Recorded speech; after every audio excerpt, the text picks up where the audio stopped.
Saudara Komisaris Utama Pertamina 2019-2024 Basuki Cahayapurnama atau Ahok mengaku menjelaskan isi rapat dan arahan yang diberikan selama menjabat di Pertamina saat diperiksa Kejaksaan Agung. Kemudian apakah ini menjadi pintu terangnya kasus dugaan korupsi tata kelola minyak mentah dan BBM di subholding Pertamina, dan akankah Ahok menjadi kunci membongkar celah korupsi di kasus ini? Kita akan membahasnya bersama dengan sejumlah narasumber yang hadir di studio. Selamat pagi. Pak Heri Gunawan, pengamat BUMN. Dan ada juga bergabung melalui sambungan daring pakar hukum pidana Universitas Jenderal Sudirman, Hipnu Nugroho, dan juga peneliti Pusat Kajian Anti Korupsi atau PUKAT UGM, Zainur Rohman. Selamat pagi, Mas Rohman, Pak Hipnu. Selamat pagi. Selamat pagi. Baik, saya akan ke Pak Heri terlebih dahulu. Pak Heri, ini kan kasusnya ada di PT Pertamina Niaga, Patra Niaga yang merupakan subholding, kemudian Ahok sebagai mantan komut dari holdingnya Pertamina. Nah, ini seberapa besar peluang ataupun kemungkinan bisa membuka terang kasus ini jika yang diperiksa ini adalah seorang mantan komut di holdingnya, Pak? Dugaan saya kecil. Kenapa itu, Pak? Karena gini, sejak Pertamina memberlakukan subholding, seluruh operation Pertamina itu dikerjakan oleh subholding. Nah, sekarang yang terseret dalam kasus ini kan subholdingnya ada 3. Pertamina Patra Niaga, Pertamina International Shipping, dan satu lagi Pertamina Kilang Internasional. Nah, mereka semua adalah entitas bisnis sendiri-sendiri. Jadi entitas bisnis sendiri-sendiri, nah ambil contoh Pertamina Patra Niaga. Di situ ada komisarisnya. Jadi seharusnya yang lebih dekat informasi ini kalau dia mau bongkar Kejaksaan Agung, itu mulai dari komisaris Pertamina Patra Niaga. Dan kalau lihat data komisarisnya itu luar biasa, Mas Bre. Komisarisnya ada bekas jaksa agung muda, ada bekas hakim, ada auditor BPKP, ada jenderal polisi di situ pensiunan gitu ya. Jadi ada pejabat Kementerian SDM X. Jadi semuanya itu isinya pejabat di situ. Ex pejabat. Nah, ini kalau dia mau bongkar, menurut saya masuknya dari situ. Kalau misalkan dari Ahok nggak akan banyak tahu. Jangankan itu ya, dia kan menangani Ahok itu adalah direksi yang ada di Pertamina Persero di holding. Nah, direksi Pertamina Persero di holding nih, kalau kita lihat strukturnya, dia punya garis lurus langsung ke subholding. Komisarisnya enggak gitu. Nah, kita tahu di undang-undang juga selalu disebutkan bahwa pengelolaan perusahaan itu semuanya dilakukan oleh direksi. Jadi gitu, bukan oleh komisaris. Komisarisnya mengawasi dan memberikan nasihat. Oke, jadi komisaris utama di holding tidak bisa menjangkau di subholding, lalu kemudian tidak adakah misalnya komisaris dari holding ini kemudian ada rapat bersama dengan komisaris maupun direksi dari subholding itu, Pak? Sama sekali nggak ketemu mereka? Nggak ada. Karena yang ada di aturan itu adalah direksi rapat dengan dewan komisaris, rapat gabungan istilahnya, itu minimal 3 bulan sekali. Tapi komisaris dengan direksi. Jadi kalau Pak Ahok dulu rapatnya misalkan dengan direksi di bawah pimpinan Bu Nike. Nah, itu minimum sekali dalam 3 bulan. Nah, begitu juga di Pertamina Patra Niaga. Direksinya rapat dengan dewan komisaris, ketentuannya minimum 3 kali dalam 3 bulan. Jadi bukannya Pak Ahok rapatnya dengan ini segala macam, ya enggak. Mereka punya garis api lah, punya garis api karena ini entitas masing-masing gitu. Nah, ini yang menarik saya tanyakan kepada Prof. Hipnu. Prof. Hipnu, ini kan disampaikan bahwa rapat yang dilakukan oleh Ahok ini kepada bahkan untuk direksinya saja yang langsung di bawahnya itu hanya 1 kali dalam 3 bulan. Dan mungkin tidak pernah atau jarang bertemu dengan komisaris ataupun direksi dari subholding. Nah, kemudian yang kemarin ketika Ahok diperiksa, Pak, ini kan ada katanya keterangannya rapatnya direkam, catatannya ada semua. Nah, berarti keterangan itu percuma, Pak? Ya, gini, saya sepakat Mas Heri ya. Jadi setelah mendengar dalam bidang BUMN ternyata memang ada komisaris pada tingkat holding dan komisaris tingkat subholding. Dalam suatu wilayah TKP, suatu perbuatan, objek perbuatan, itu adalah pada suatu Petra Niaga. Nah, dengan demikian siapa komisaris di Petra Niaga tersebut? Nah, itu yang paling dekat, yang paling bertanggung jawab terhadap semua pengawasan, semua kegiatan yang dilakukan dalam suatu subholding tersebut. Sehingga kalau terhadap Pak Ahok, ya mungkin bisa Mas, tapi sebagai pintu masuk dulu.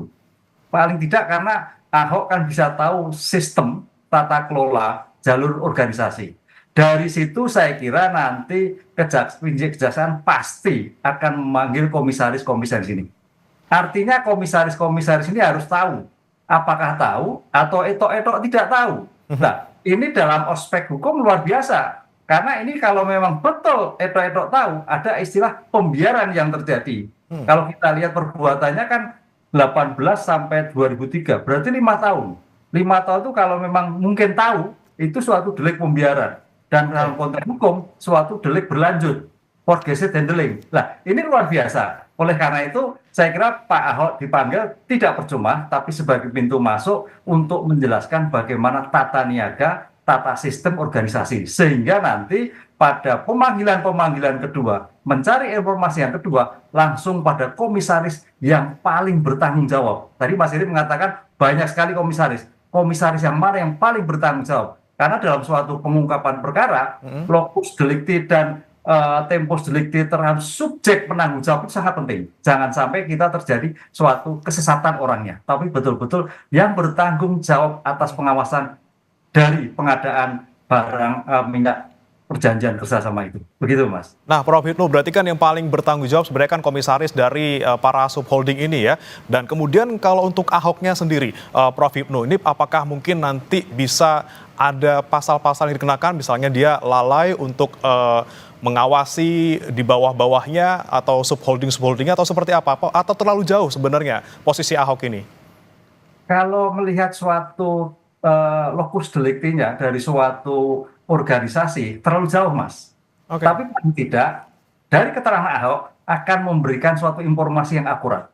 Karena jangan sampai kejaksaan juga melakukan penyidikan yang tidak akurat gitu. Dengan pernyataan Pak Ahok ini akan memberikan jalan yang jelas. Karena dalam suatu pengungkapan perkara itu, ketelitian, kejelian akan memberikan suatu gambaran. Jangan sampai ketika membuat suatu dakwaan obskur, kabur. Lah, ini yang dilakukan. Sehingga sangat penting sekali Pak Ahok yang akan membackup suatu komposisi bagaimana jalannya suatu judul pengadaan dan pertanggungjawaban. Sehingga dalam cermin pembuatan BAP, cermin dalam pembuatan dakwaan akan jelas dan tidak sedikit adanya suatu kecerobohan dalam pembuatan. Oke. Ini akan menjadikan terang benderang bagaimana suatu proses pengadaan di Pertamina tersebut. Oke, Mas Zainur Rohman juga menilainya seperti apa, Mas Zainur? Apakah memang peran Ahok di sini agak terlalu jauh kita kaitkan dengan korupsi di PT Pertamina Patraniaga dan juga dua subholding lainnya? Ya, kalau dari perspektif penyidik itu punya tujuan cuma satu, menguatkan sangkaan yang nantinya akan diubah menjadi dakwaan. Itu dari perspektif penyidik.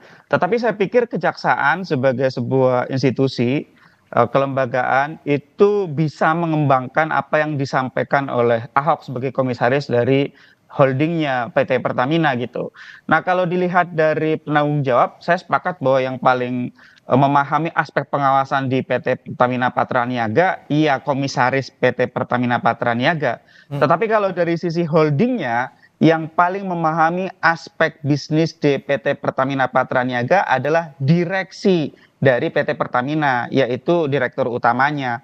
Sehingga yang lebih relevan untuk didalami justru adalah waktu itu 2018 sampai 2023 itu banyak di periodenya Bu Nike gitu ya.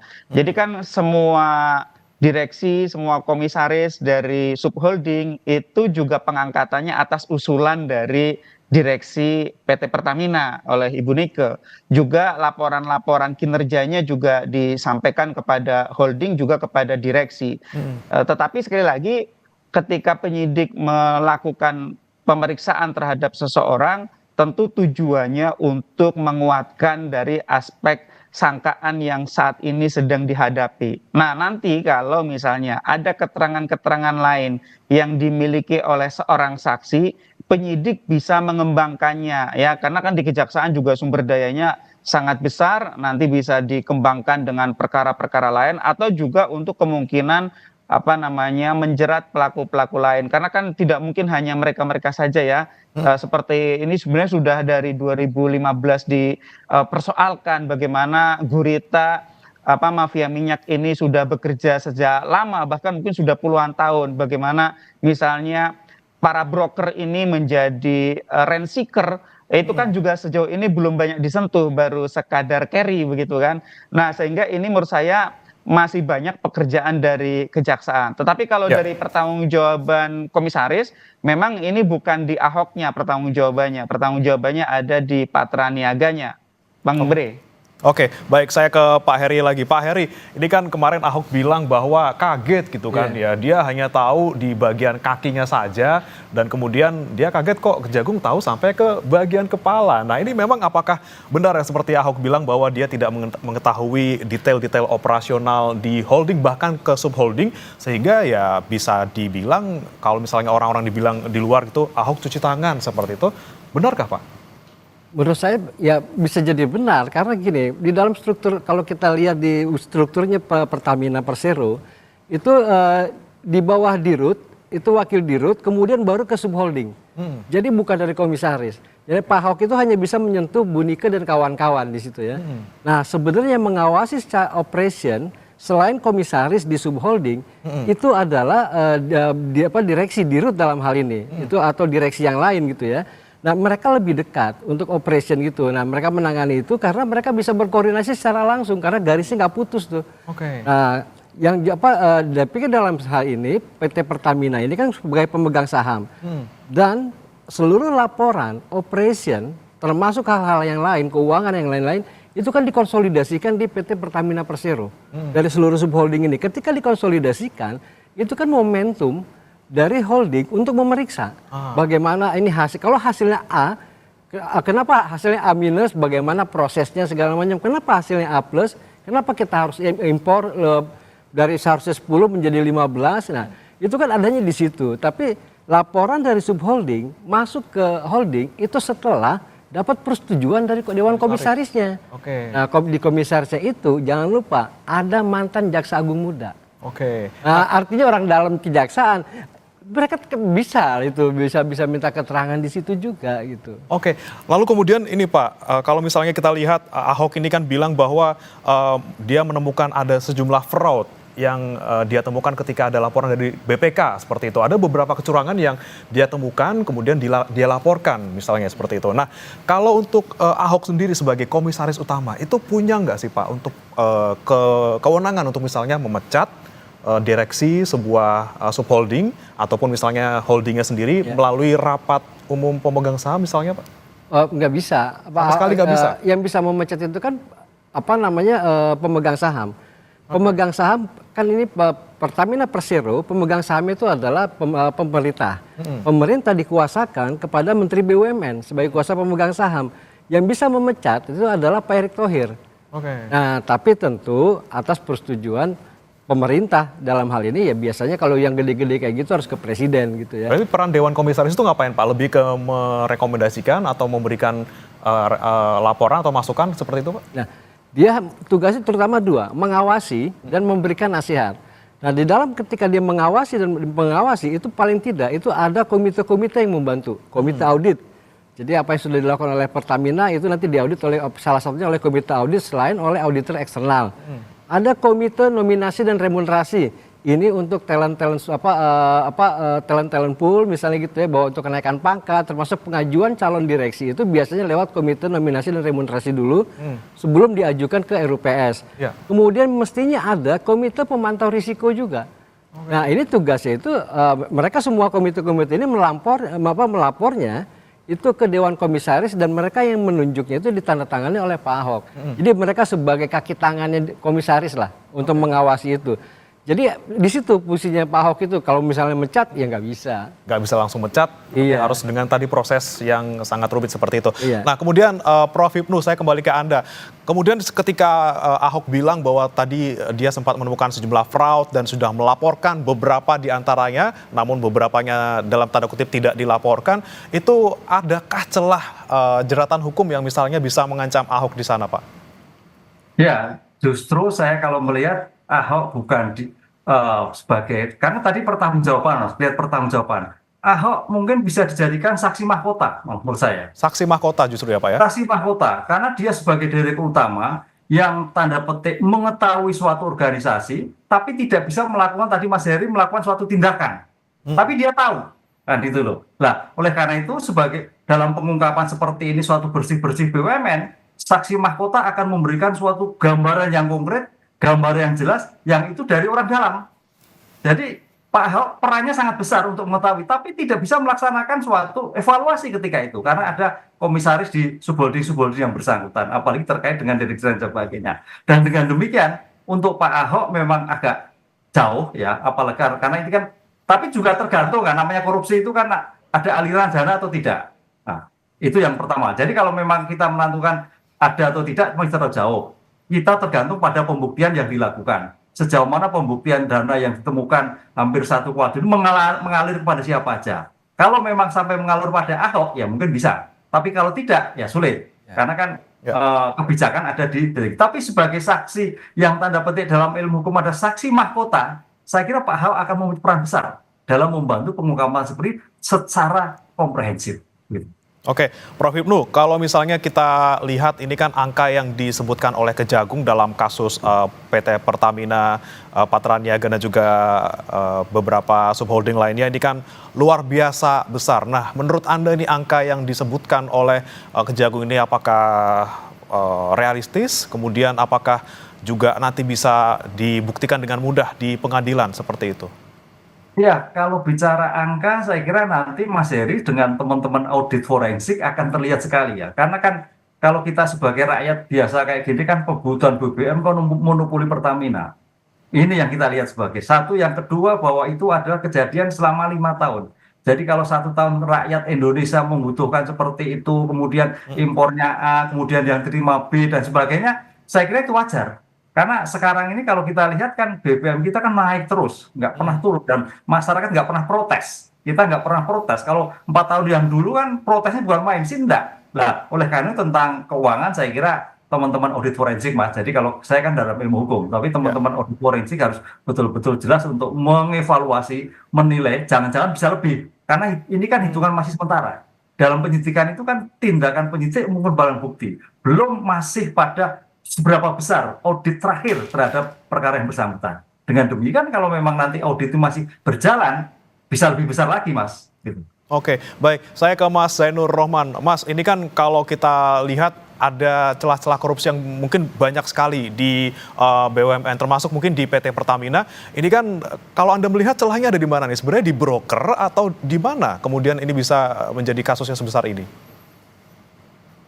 Ya, broker itu salah satu titik utamanya ya. Tetapi kan bagaimana kemudian bisa ada peran serta broker di situ yang sangat dominan. Tentu itu tidak lepas dari keputusan internal perusahaan. Nah, keputusan itu apakah hanya sekadar diambil oleh PT Pertamina Patraniaga atau juga holdingnya ikut mengambil keputusan? Ini yang harus didalami oleh penyidik di kejaksaan. Kenapa kan kalau sangkaan dari kejaksaan ini dimulai dari menurunkan produksi kilang dalam negeri, menolak produksi dari K3S karena dianggap tidak memenuhi spek, kemudian timbul kebutuhan untuk impor. Nah, impornya itu ditunjuk melalui beberapa broker. Nah, broker ini mendapatkan fee yang fee-nya juga tidak wajar. Shippingnya meskipun melalui juga subholding, tetapi itu juga sudah di markup. Nah, ini kan kemudian ada banyak biaya yang harus ditanggung. Nah, biaya itu kan kemudian akhirnya membebani perusahaan dan ujung-ujungnya juga kemudian dari sisi angka tidak kompetitif, dari sisi angka sebenarnya bisa diperoleh harga yang lebih baik ketika itu dilakukan dengan prudent, dengan fair begitu ya.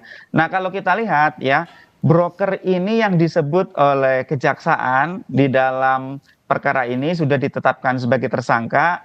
Saya lihat bukan pemain baru. Ini masih merupakan kelanjutan dari kasus Petral. Bahkan kan sebenarnya di Pertamina Patraniaga ini kan RS ini kan juga ada kaitannya dengan Petral begitu ya. Sehingga kalau kita lihat ini dari kasus Petral tidak ada pembelajaran yang diambil, tidak ada perbaikan yang berarti di tata kelola minyak kita, dan kemudian ini baru dibongkar sekarang oleh kejaksaan. Jadi saya lihat korupsi utamanya justru bukan soal blendingnya.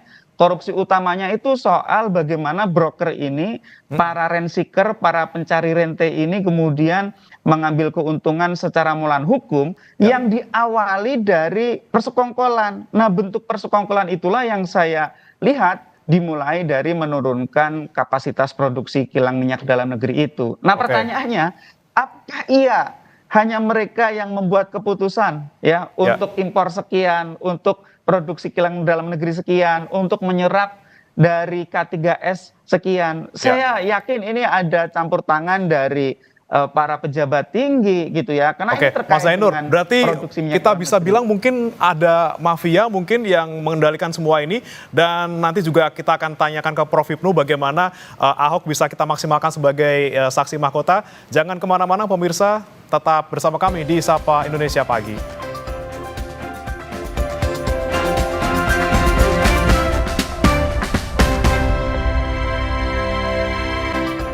Kembali bersama kami di Sapa Indonesia Pagi, saudara. Kita lanjutkan kembali pembahasan terkait dengan pemeriksaan mantan Komut Pertamina, Basuki Cahayapurnama, bersama dengan 3 narasumber kita. Dan saya mau lanjut ke Mas Zainur Rohman lagi. Mas, tadi benarkah memang ada tangan yang tidak terlihat, invisible hand, kemudian mafia di dalam kasus ini? Dan apakah benar ini sebenarnya kasus yang ada di Pertamina ini hanya ganti jaket gitu ya, ganti rezim, ganti tersangka saja gitu, Mas Zainur? Ya, justru menurut saya itu adalah penyakit utamanya ya. Banyaknya rent seeker yang bermain di bisnis migas, dan ini pasti juga melibatkan aktor-aktor politik, jejaring-jejaring kekuasaan ya, sehingga kemudian ada kebutuhan yang ditimbulkan ya dari hasil permufakatan jahat ya.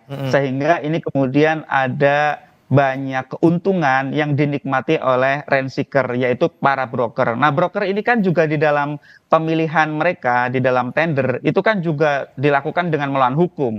Tidak secara fair, kemudian sudah diarahkan untuk adanya pemenang-pemenang tertentu. Nah, pemenang ini adalah pemenang tradisional yang sudah beroperasi bertahun-tahun, bahkan mungkin puluhan tahun di Republik ini gitu ya. Dulu kita ingat betul bagaimana misalnya almarhum Faisal Basri getol sekali di dalam membongkar ini gitu ya, di dalam tim anti mafia migas tahun 2015. Tapi ternyata juga tidak ada pembenahan berarti. Sekarang ini hanya kemudian mengulang lagi cerita lama, tetapi kemudian juga yang menjadi pertanyaan, apakah setelah kasus ini selesai nanti mafia migasnya akan hilang atau akan digantikan dengan pemain-pemain baru gitu ya. Broker-brokernya tetap akan ada gitu. Sehingga menurut saya ini penting sekali bagi kejaksaan untuk babat habis, tebang sampai akar-akarnya, agar nantinya juga bisa diikuti pembenahan secara mendasar oleh Kementerian BUMN dan di internal Pertamina, agar bisa ada sistem baru yang lebih fair, yang bisa menutup celah-celah permainan antara internal dari Pertamina dan juga mungkin para pelaku eksternal, yaitu para broker ini. Kalau kita lihat ini kan kerugian keuangan negaranya sangat besar ya.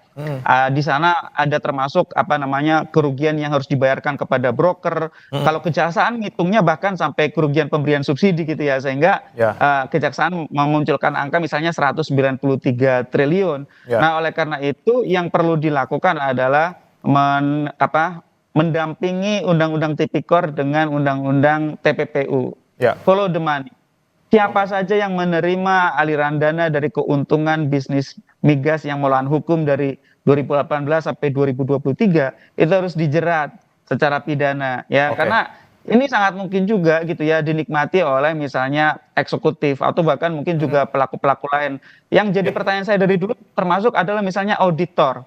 Apa iya 5 tahun tidak pernah ditemukan ya oleh auditor adanya penyelewengan? Atau misalnya kalau memang benar sangkaan blending oleh kejaksaan, apa iya selama 5 tahun misalnya Lemigas itu tidak pernah menemukan satupun problem di dalam RON 92 yang ternyata adalah RON 90 itu. Sehingga menurut saya ini masih sangat terbuka kemungkinan dikembangkan ya kepada Kementerian ESDM, kepada auditor, kepada jejaring broker. Itu broker tidak bekerja karena mereka profesional, itu karena jejaring politik yang dirawat berpuluh-puluh tahun. Nah, Sehingga bicara sekali soal lagi, broker nih, kita tahan dulu Mas Zainur.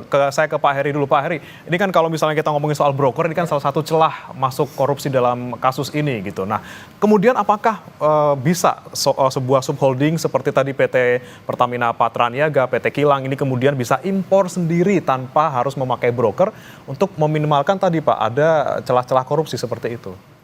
Ini katakanlah dia tidak bisa. Misalnya katakanlah dia tidak bisa. Tapi memang harusnya pakai si A terus. Dalam kurun waktu 5 tahun itu. Gak ganti-ganti tuh. Gak ganti-ganti. Nah, terus ngapain aja komisarisnya? Apakah ini nggak diaudit? Di internal kan juga perlu diaudit. Itu juga ada, di internal itu ada juga yang namanya unit audit internal.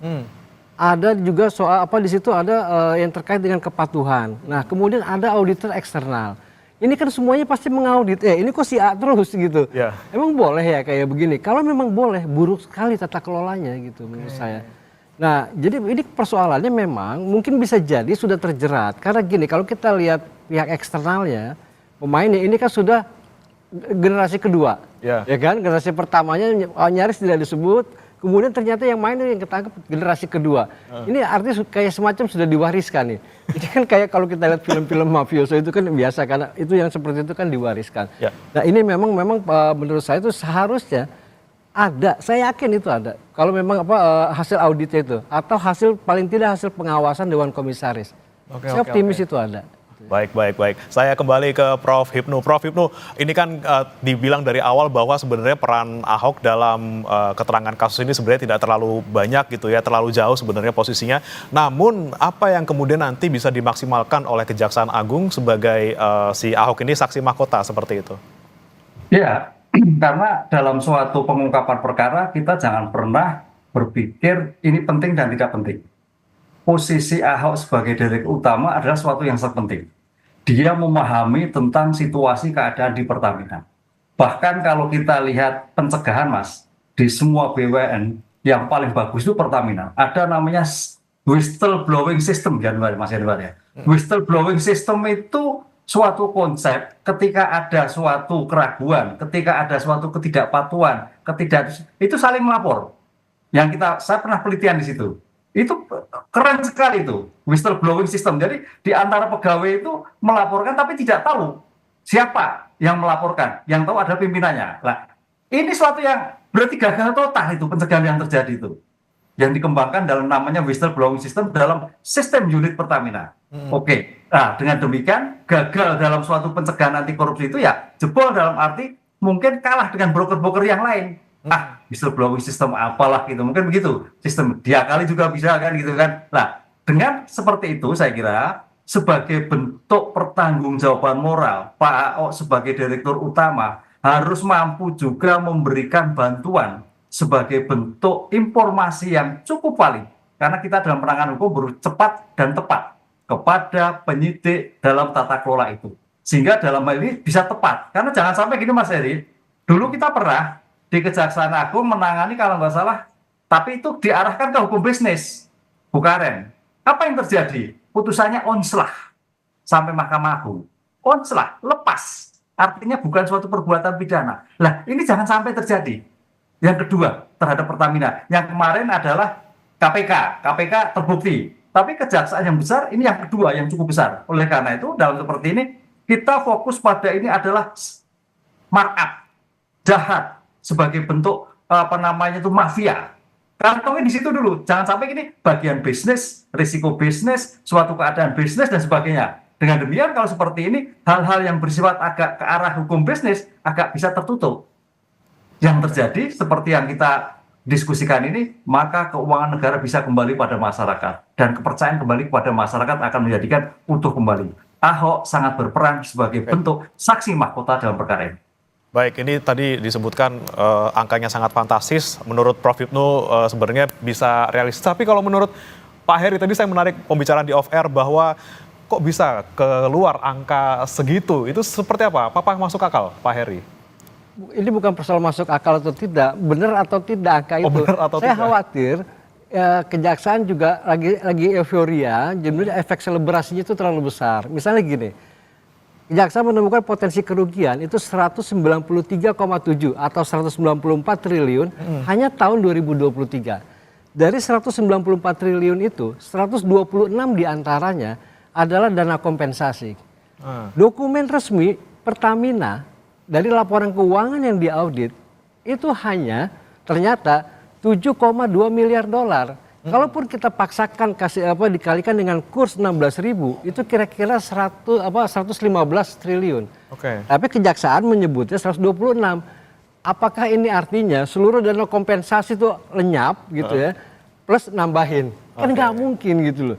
Ya kalaupun orang kalau korupsi itu ya dari 100 yang dikorupsi misalnya ada korupsi di sini ya 30%, 40%. Nah ini 110% gitu.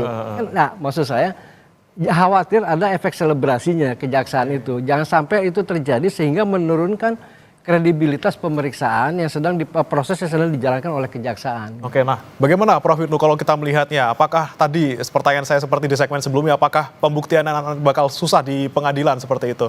Kalau misalnya ternyata angkanya segitu? Tidak susah. Karena namanya, tapi kan itu punya teman-teman ahli audit forensik ya. Kita sebenarnya Mas Yenu kita nggak tahu. Dengan demikian saya kira perhitungan audit forensik itu tidak hanya pada BPK, mungkin BPKP, ada studi bandingan yang lain. Karena jangan sampai dulu pernah audit forensik diuji juga dengan audit forensik yang lain. Betul Mas Yenu. Loh, yang betul yang mana kok jomplang? Yang satu menemukan 197, yang satu menemukan 120. Mana yang dipakai? Lah, dalam ilmu-ilmu seperti itu, ya sebagai penegak hukum nanti akan melihat suatu kepantasan. Oh, yang betul yang kecil, yang besar dan sebagainya. Dengan demikian masalah audit forensik saya kira semua tenaga yang terkaitan yang kemampuan harus memberikan kontribusi pada perhitungan ini sehingga jangan sampai betul meleset. Wah, itu suatu yang luar biasa kalau sampai meleset perhitungan audit forensik. Itu Mas. Oke, baik. Baik kalau begitu terima kasih Prof. Hipnu, kemudian Pak Heri dan juga Mas Zainur Rohman sudah bergabung bersama kami di Sapa Indonesia pagi hari ini. Semoga seberapapun besar keterangan yang bisa Ahok berikan dan juga seberapa besar pengaruhnya tetap bisa berperan dalam menerangkan ataupun mencari titik terang dalam kasus ini. Terima kasih Bapak-Bapak sudah bergabung bersama kami di Sapa Indonesia pagi.